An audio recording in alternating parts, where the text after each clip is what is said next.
We're back now with more insight on the situation in North Korea. Two former Oregon lawmakers have strong feelings about where we are today and what the U.S. should do moving forward. Tracy Berry joins us with that. Many people expect that Seoul, South Korea would be decimated if the U.S. launched a military strike on the Korean peninsula.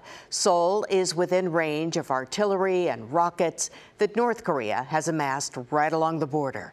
Experts worry North Korea would fire on the South Korean capital in response to an American attack. That could put tens of millions of South Koreans at risk. We sat down this week with former Congresswoman Elizabeth Furse. She served on the Armed Services Committee in the early 90s and was elected on a promise to reduce military spending. She said the U.S. doesn't have the right to make a military decision that could endanger so many South Koreans. We asked if there is ever a time when the threat of military strikes is appropriate. Well, I've never seen it happen, and I certainly think the threat of military force, unless you can back it up, unless you can say, well, this will make a huge difference, any threat of military force in North Korea will threaten our allies far more than ourselves. Seoul is absolutely on the border there. We're not talking about drop a bomb on somebody. This would launch a nuclear war if we were to attack.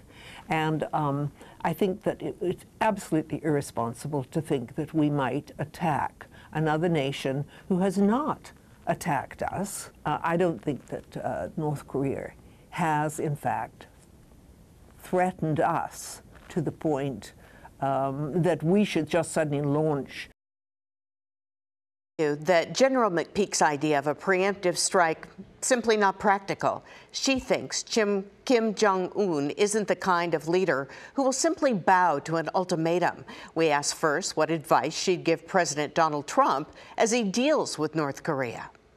To be calm, to understand that there are more people than ourselves involved in this, to take good advice from people who really understand this, who've been in that area a long time. So that's what I would say. Don't make statements, don't rattle sabers. It doesn't help anybody, but what would help would be careful, sit-down communications with people who would respect the North Koreans, respect that they have developed and whatever they've done, but that we must sit down as equals, not threatening.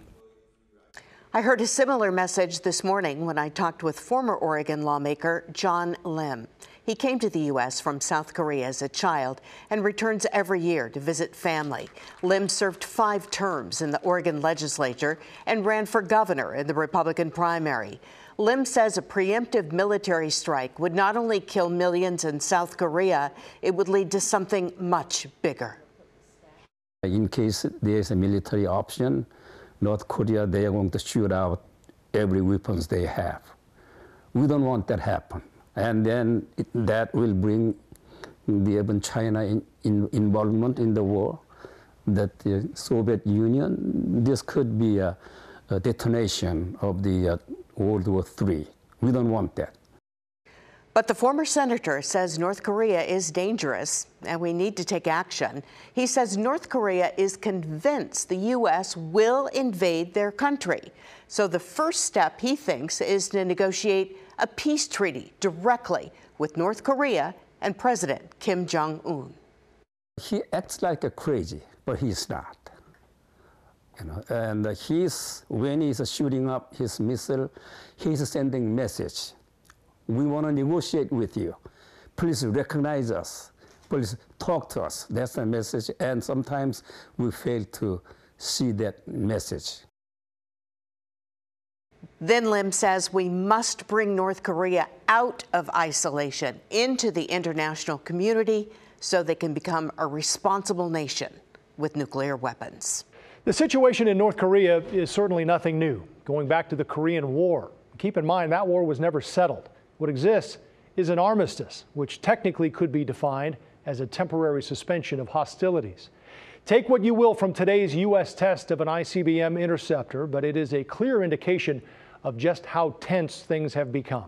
North Korea quoted its president today saying it will continue developing its missile program in preparation for a possible attack, with Kim Jong-un promising an even bigger gift package for the Americans.